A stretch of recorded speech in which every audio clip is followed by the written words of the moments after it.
get manage risk, scale up. We do not just fly, we on the sky, sky commander, die, see, above, go, we on, get ahead.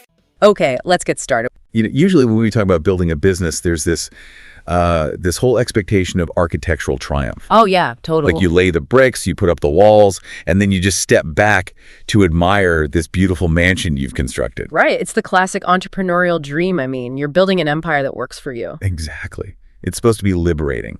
But then you look a little closer at the blueprint, and suddenly you realize, wait a second, I didn't build a mansion. I built a highly lucrative, incredibly demanding prison cell. And you are locked right inside it. Yeah.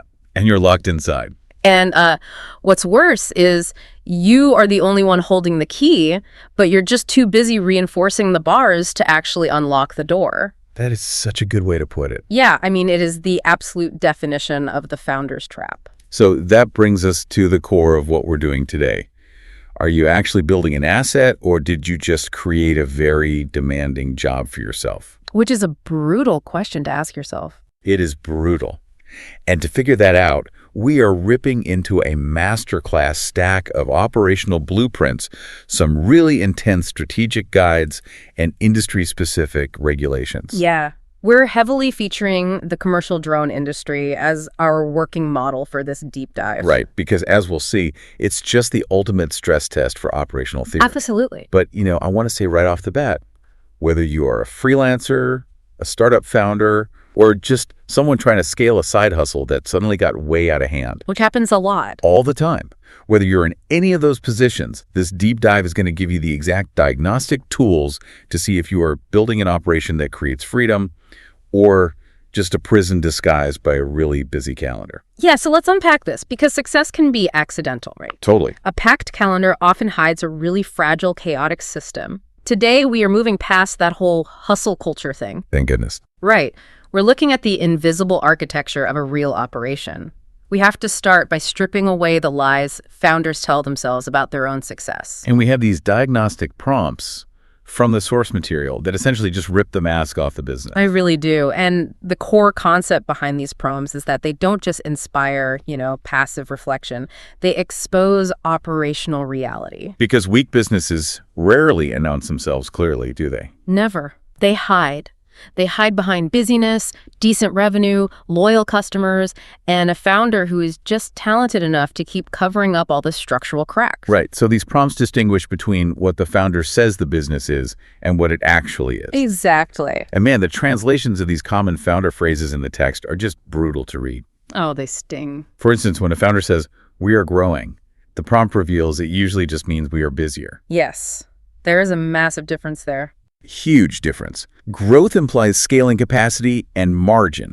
Busier just means more sheer volume of activity hitting the exact same bottleneck. Exactly. Or here's another one. When they say clients love us, what that actually translates to is I rescue problems well. Which, it sounds like a good thing on the surface. You want to be a problem solver. You do, but think about it. If your entire value proposition is based on your personal ability to dive in and rescue a chaotic situation at the 11th hour. Right, like playing the hero. Yeah, playing the hero. It means your baseline systems are failing. You are substituting heroic effort for operational design. Wow. And then there's the ultimate lie, the big one. We can scale.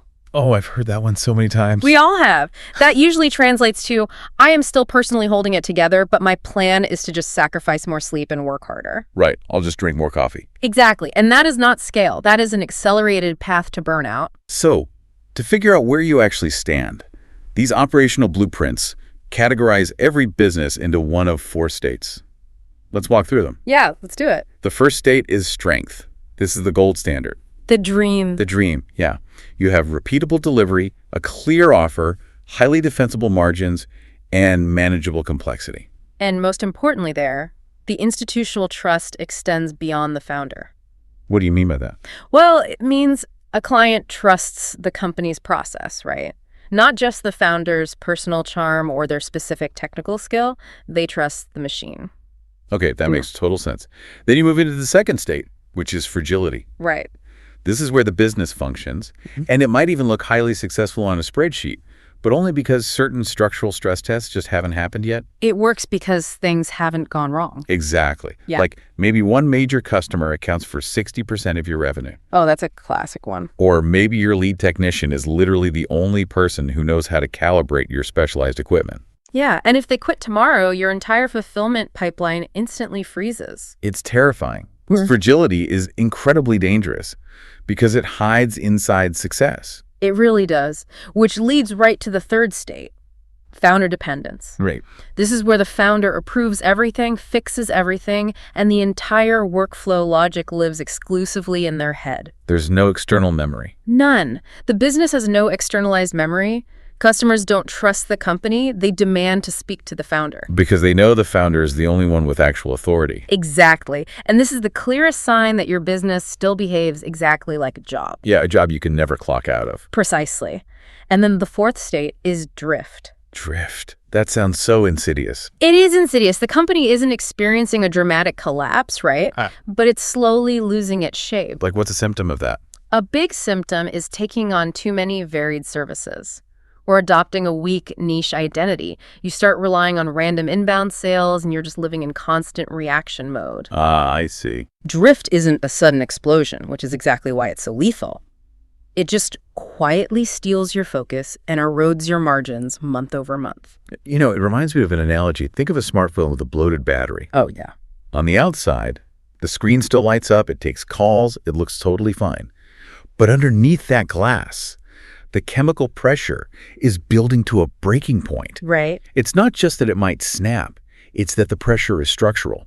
Every new app you open, or in a business sense, every new client you onboard, generates more heat and pushes that glass closer to shattering. That is a perfect visualization of structural pressure versus chronological pressure. Yeah. Because when you have a bloated battery business, acquiring more success actually accelerates the destruction. Yeah. The underlying structure hasn't expanded to accommodate the new energy flowing into it. Okay, wait, let me push back on this premise here for a second. Sure. Because we're talking about founder dependence like it's this awful disease. But isn't some level of founder dependence totally normal and even required at the very beginning? Oh, yes. Like, you can't start a company on day one with a massive corporate hierarchy and a completely automated fulfillment pipeline. You are the product. Right. So how do you know when it crosses the line from a necessary starting point to a toxic liability? That is the critical distinction right there. What's fascinating here is that early on, founder dependence isn't a disease at all. It is an absolute survival tactic. Right, you have to do the work. You have to be the one flying the drone, editing the footage, sending the invoice, and pitching the client. You have no capital to hire anyone else. Yeah. But the trap is that long-term, that survival tactic cements itself as your operational ceiling. I see. And to test if you've crossed from survival to toxicity, the source material gives us this brilliant diagnostic tool. They call it the 2-week vanish prompt. Oh, the ultimate stress test. I love this one. It's so good. It asks a very simple question.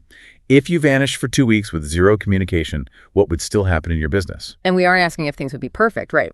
No, not perfect. But if the honest answer is almost everything stalls, invoices don't go out, quality checks fail, and clients panic, then you are not positioned above the machine. You are inside it. You are the operating system. And if you are still the operating system 3 years into your business, that early survival tactic has mutated into a trap. Right. And these operational prompts, they just dig into every corner of the workflow to expose that trap. We really do. One of my favorites from the text is asking, what happens the exact same way every time? Oh, that's a revealing one. Isn't it? Because if the honest answer is, honestly, not much is standard, we adapt to whatever the client needs every single time, you probably think you're being highly adaptable. Right. You think you're providing bespoke premium customer service. Exactly. But economically, whatever is random stays expensive. Yeah. A teachable, standardized business has leverage. An unteachable business stays trapped in your personal bandwidth limit forever. Exactly. When your activity outpaces your structure, you start seeing these glaring warning signs. So let's talk about those warning signs. Yeah, the first one is the emergence of bottlenecks everywhere. And ironically, the founder is usually the main bottleneck. Always. Every pricing decision, every creative approval, every final quality review has to funnel through them. And the psychology behind that is fascinating to me because It usually starts out looking like extreme dedication to quality control. Right. Nobody cares as much as I do. Exactly. You tell yourself, nobody cares about the final product as much as I do, so I have to review every single file. Yes, it absolutely stems from a desire for excellence. But let's look at the physics of it for a second. Let's say the founder has 100 units of energy, right? Okay, tracking with you. In year 1, 90 units go to client fulfillment. But by year 3, the client volume demands 300 units of energy. Which is impossible. The founder physically cannot produce that. So because the company needs more from the founder precisely when the founder has less available capacity, it creates a vicious loop. The success of the business creates more load. Yes. More load creates slower response times and deep, deep fatigue. Right. And that fatigue means the founder has zero energy left at the end of the day to build the systems that would relieve the pressure in the first place. Which in turn creates even more founder dependency. Quality inevitably drops, not because the founder cares less, but because they are spread way too thin. Which drives us right into the second major warning sign, underpricing. Oh man, underpricing. I love how these strategic guides frame this. Underpricing isn't just a math error where you forgot to carry the one. No, not at all. It is a psychological defense mechanism for weak positioning. That is such a crucial insight from the material. Think about it. Why do founders underprice? Usually it's because their offer is too vague to defend at a premium rate, or they haven't differentiated themselves in the market at all, so they look like a commodity. And if you look like every other service provider out there, price becomes your literally only competitive lever. Exactly. But underpricing is an operational trap because it forces volume. If your margins are paper thin, you have to run incredibly hard, taking on an unsustainable number of clients just to make payroll. You are starving the system. Precisely. You leave absolutely no financial margin for documentation, for buying better software tools, for hiring a consultant, or even just for your own physical recovery. Right. You are literally starving the business of the resources it needs to mature out of the founder trap. And when you're starving for revenue because your margins are so bad, you fall into the third warning sign. Random service expansion. The sure, probably trap. The sure, probably trap. Yeah. Let's look at the drone industry example the text provides here. A pilot starts out doing real estate photography. Standard stuff. Very standard. Then someone asks if they can do thermal roof inspections. They don't really have the workflow built for it, but they need the cash. So they say, sure, probably. Right. Then someone asks for agricultural mapping or maybe if a fast-paced live event. Sure, probably. And every single time they say yes to a non-core service, they are injecting massive operational and brand complexity into their business. Just chaos. Complete chaos. It adds sales complexity because now you have to market to completely different avatars. Realtors don't care about agriculture. Right. It adds equipment complexity because mapping requires completely different lenses and sensors than cinema flying. Yeah, that makes sense. It adds massive scheduling and software complexity. The company stops being shaped by strategic intent and starts being deformed by random incoming requests. Think of it like a restaurant. Let's say a restaurant serves sushi, deep dish pizza, and street tacos. I would never eat there. Exactly. Nobody trusts the quality of any of it because the identity is completely muddy. Yeah. But even worse than the brand perception is the back-of-house nightmare. Oh, the kitchen would be insane. The kitchen has to prep 3 completely different types of ingredients that spoil at different rates. They need 3 different types of cooking stations.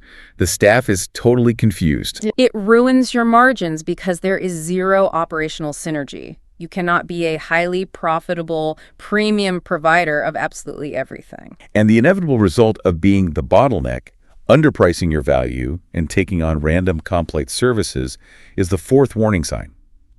A calendar that owns you. Yes. Your time gets entirely consumed by doing the work, leaving absolutely zero time for designing the business. You live purely in reaction mode, putting out fires, instead of building fireproof structures. It's exhausting just talking about it. Okay, but I have to push back again here. Go for it. I get that the calendar shouldn't own you, but let's be real for a second. If I'm a founder and I have commercial rent due on Friday, and a random, poorly priced roofing inspection comes across my desk, I am taking that job. Yeah, you need the money. Right. Turning down work to protect your structure sounds like a luxury only established wealthy businesses have. How is survival a trap? It's a completely valid point, and we really have to navigate the difference between immediate survival and long-term progress. But the fundamental truth you have to accept, according to the guides, is that not all revenue is equal. Not all revenue is equal. Right. There is revenue that builds the machine, and there is deformative revenue. Deformative revenue. That is such a vivid term. Yes.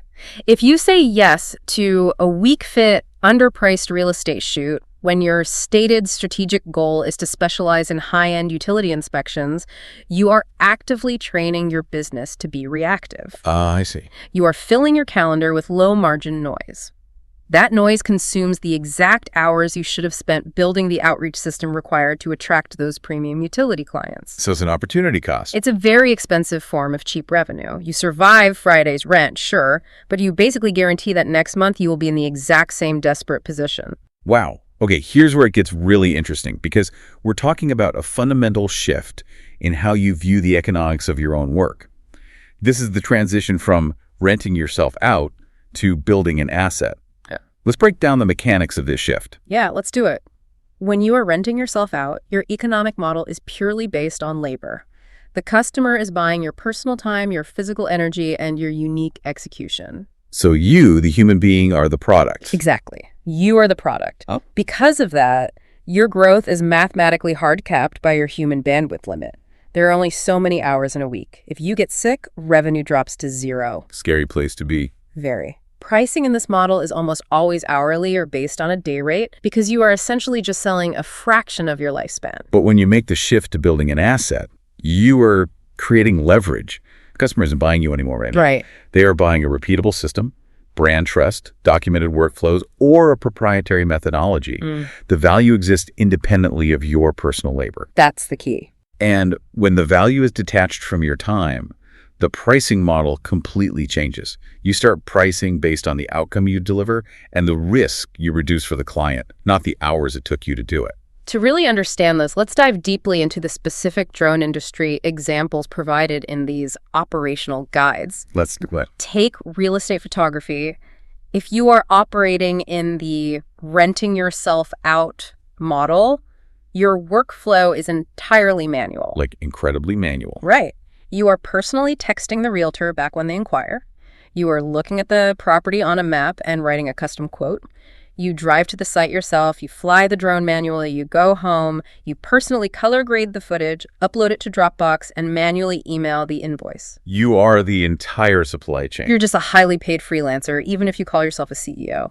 Oh. But if you were building an asset in that exact same real estate space, the mechanics look completely different. You don't do custom quotes, right? Right. You have clearly defined tiered service packages. Exactly. You promise standard turnaround times. You have an automated intake form on your website that the realtor fills out, which automatically triggers a calendar booking and sends a pre-flight checklist. Oh, wow. So it's hands off. Mostly, yeah. You've built a referral reward system that runs in the background. You aren't just selling a drone flight anymore. You've engineered a service delivery system. That system is an asset. Okay, let's look at another one from the text. Utility inspections. Okay.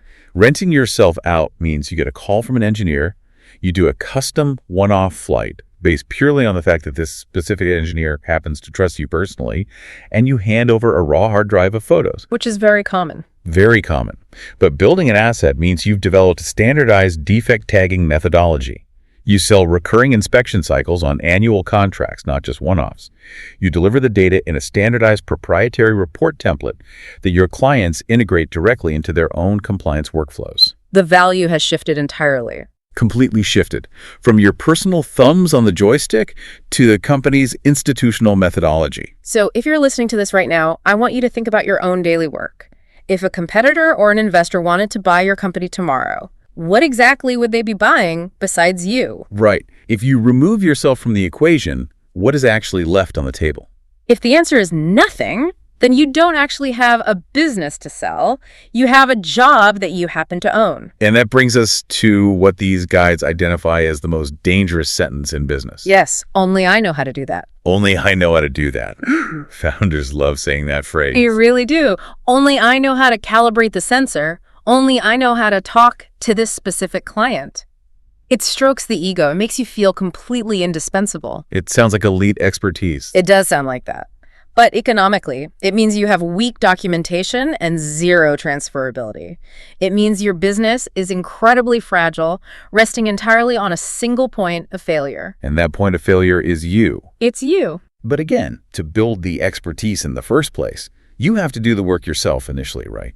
You can't document a process you haven't mastered. Absolutely true. You have to rent yourself out to survive and learn the industry in the beginning. The fatal mistake isn't starting there. The mistake is becoming comfortable there and never converting that time for money into system for money. So how do you transition? The transition requires building assets. Things like writing standard operating procedures, creating email templates, building onboarding guides for future employees. And the reason founders avoid this, and the guides are really clear about this, is because it feels incredibly unrewarding in the moment. Oh, it's the worst. When you finish a gig and send an invoice, you get an instant dopamine hit. Cash hits the bank account. Boom. Done. But writing a 10-page SOP on how to format a final deliverable, that gives you zero dopamine. The payoff is entirely delayed. It is delayed, but it is exponential. The gig pays for your groceries today. The SOP pays for your operational freedom for the next 5 years. That is such a good framing. Okay, Yeah. so once the pain of being the bottleneck finally outweighs the ego of being indispensable. Which it eventually will. Yeah, it always does. Yeah. And you realize you need to build an asset. How do you actually execute that? Because you can't just pause your business for 6 months to write manuals. You'd drown. No, you'd go bankrupt. Right. So the framework we're analyzing provides a specific mechanism for strategic pruning. Keep, cut, fix, and the 5 growth paths. Let's break those down. Yeah, so before you can categorize anything into keep, cut, or fix, you have to run every single service, client, and workflow through 3 rigid filters. Okay, what are the filters? Filter number 1 is strategic fit. Does this client or service actually build the business you say you want, or is it just distracting revenue? Like the random real estate shoot when you want to do utilities. Exactly. Filter 2 is economic quality. What is the actual profit margin after you account for your time? What is the sheer effort required to fulfill it? And what is the error risk? Oh, error risk is a big one. Huge. And filter 3 is operational sustainability. Can this service run cleanly at scale, or does it constantly require founder heroics to get it over the finish line? Okay, so once you ruthlessly run your operations through those 3 filters, you categorize everything. First up is keep. Right. But keep doesn't just mean leave it alone, because we've always done it. No, not at all. Keep is an active decision. You keep things that clarify your specific lane and create reusable proof. For example, a highly profitable niche service you deliver flawlessly that brings in aligned referrals. You lock that in. Next is the hardest category, cut. Oh, nobody likes cutting. Nobody likes it. You have to actively eliminate weak fit clients who drain your team's energy. You cut service lines that create operational noise without adding structural strength. And perhaps most painfully, you cut the hidden founder vanity work. What is founder vanity work? It's the tasks you keep doing simply because you enjoy them, even though someone else could do them 80% as well for a fraction of the cost. Right. It's exactly like pruning a tomato plant. I absolutely love this analogy from the text. It's a great visual. If you've ever grown tomatoes, you know that if you just let the plant grow wild, it produces a ton of foliage, but very little actual fruit. Right, it just looks like a big bush. Exactly. To get massive, healthy tomatoes, you have to take your shears and snip off the suckers, those little secondary shoots that grow in the V shape between the main stem and the branches. Okay, yeah. Now, those suckers aren't dead. They're green, they're actively growing, and when you snip them, the plant actually bleeds for a second. It feels like you are hurting the plant, just like turning down a paying client hurts your ego and your wallet in the short term. But look at the mechanism of what happens next. By creating that wound and sealing it off, all the water, energy, and soil nutrients that were being wasted on those useless side shoots are violently forced up the main stem directly into the core fruit. Exactly. Random, weak-fit gigs are your business suckers. Yeah. You have to cut them, endure the temporary sting of lost revenue so that your operational energy can actually grow the core business. And the final category is fix. This is for elements that pass the strategic fit filter, meaning they are highly valuable, but they fail the operational sustainability filter because their current quality is low. Can you give an example of that?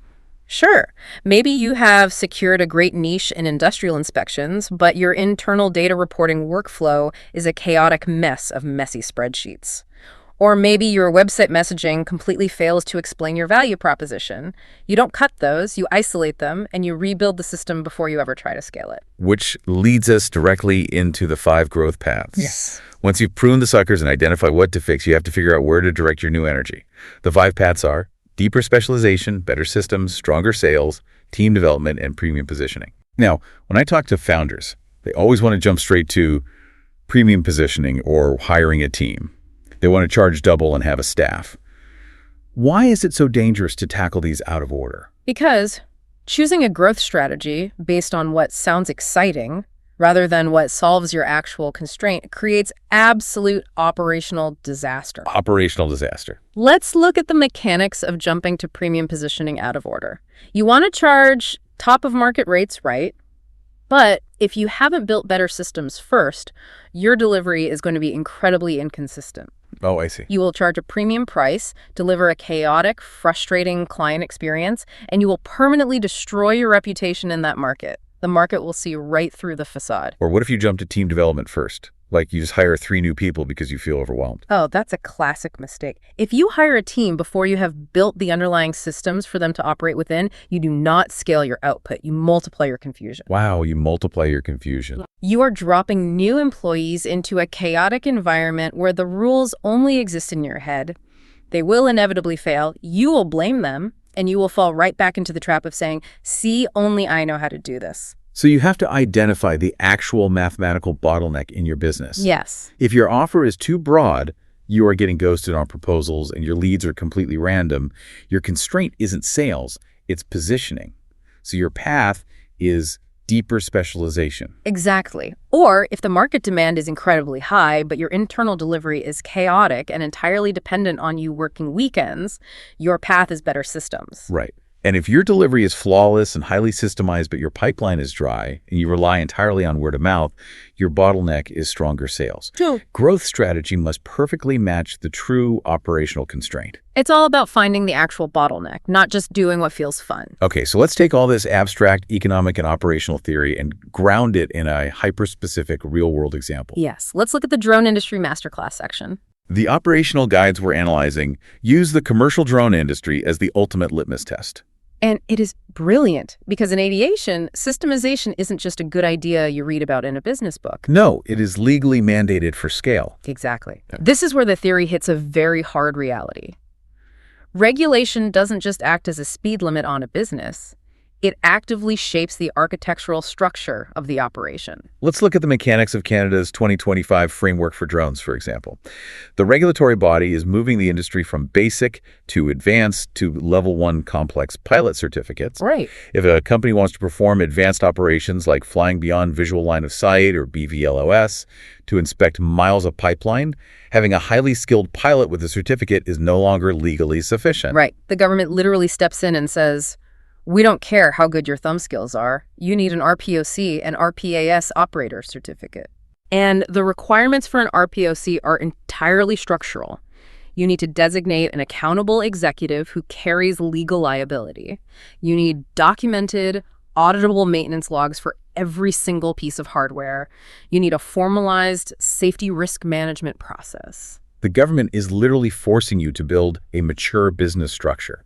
They are legally mandating that you stop being a lone wolf pilot and start being an operator. And we see the exact same structural demand embedded in the U.S. framework under the FAA. You have the baseline Part 107 certificate to fly commercially. Yeah. Then you add hardware requirements like remote ID, which basically acts as a digital license plate constantly broadcasting your drone's location and identity to airspace authorities.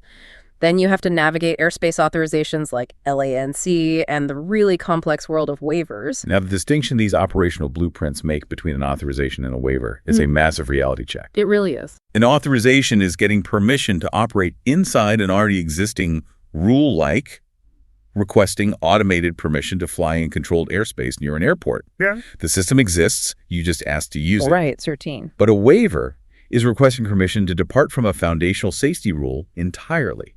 And that completely changes the burden of proof. A waiver isn't just a shortcut or a VIP pass. To get a waiver, say, to fly over moving vehicles, you have to present an alternate safety case. You have to prove it. You have to prove to the federal government that your internal operational systems, your hardware redundancies, and your training protocols are so robust that you have mitigated the risk to an acceptable level. You are proving systemic maturity. And there's another great reality check here regarding cross-border operations.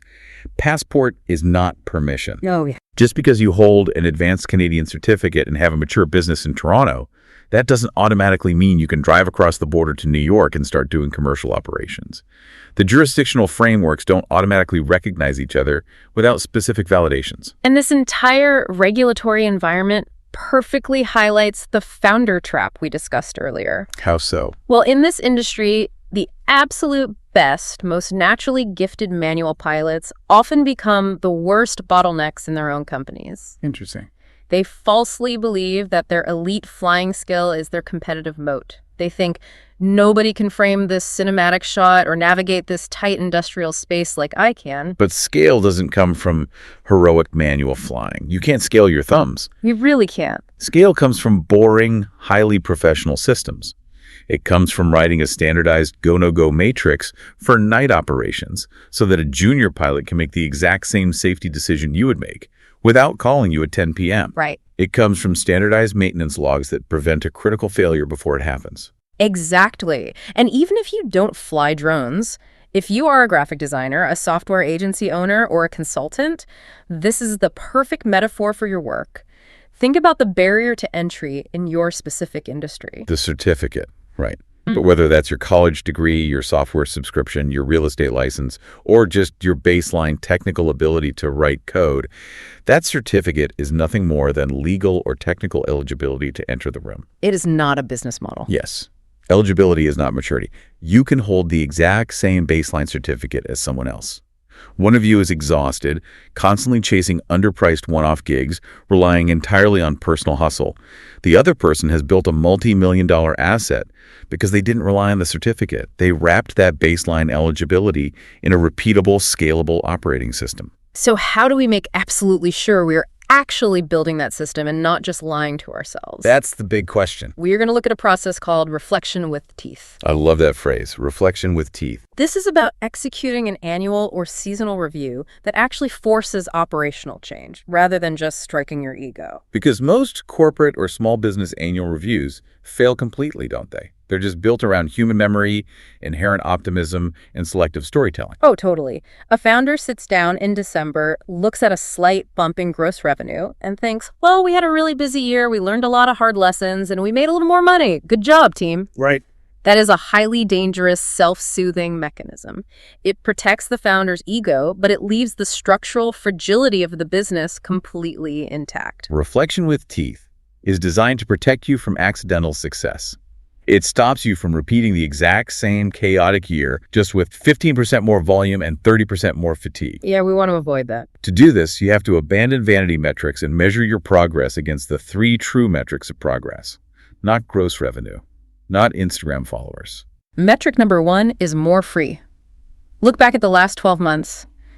Do you actually have more operational freedom and granular control over your calendar today than you did a year ago? Or are you just a highly paid, incredibly stressed employee of your own company working longer hours to sustain the revenue bump?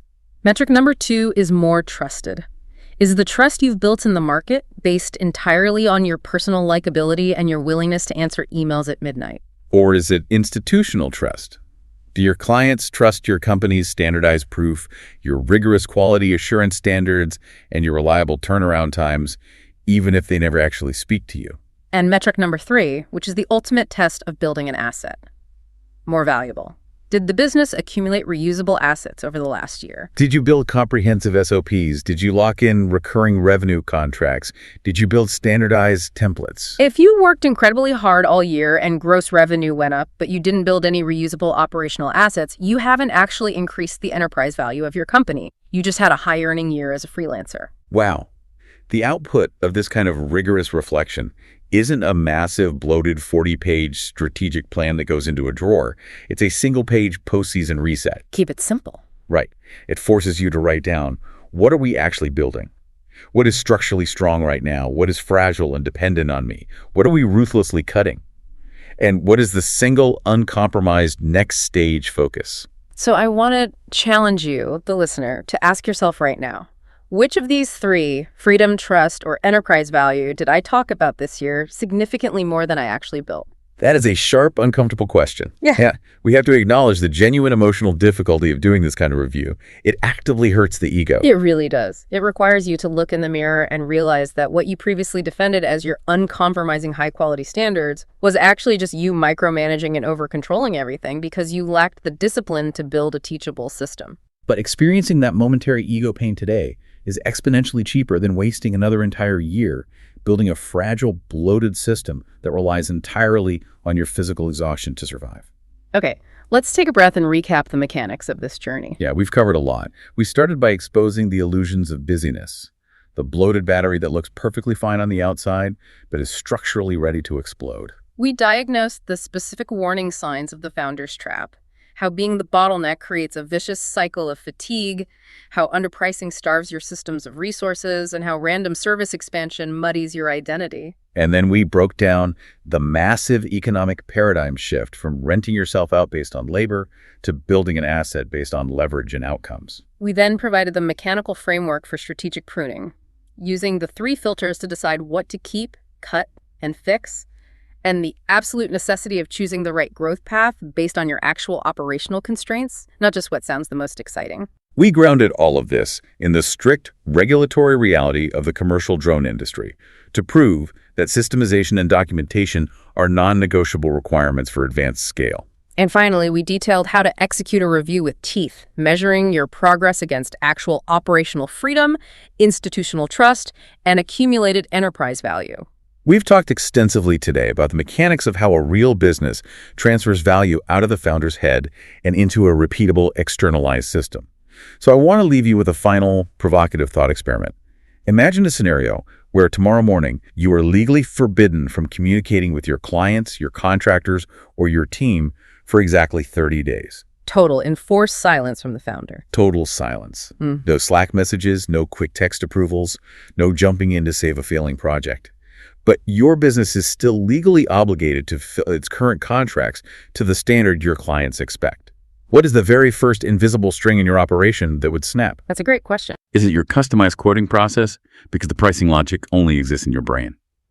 Is it the file naming and data management convention? Is it the final quality check before delivery? Don't look at the whole overwhelming machine right now.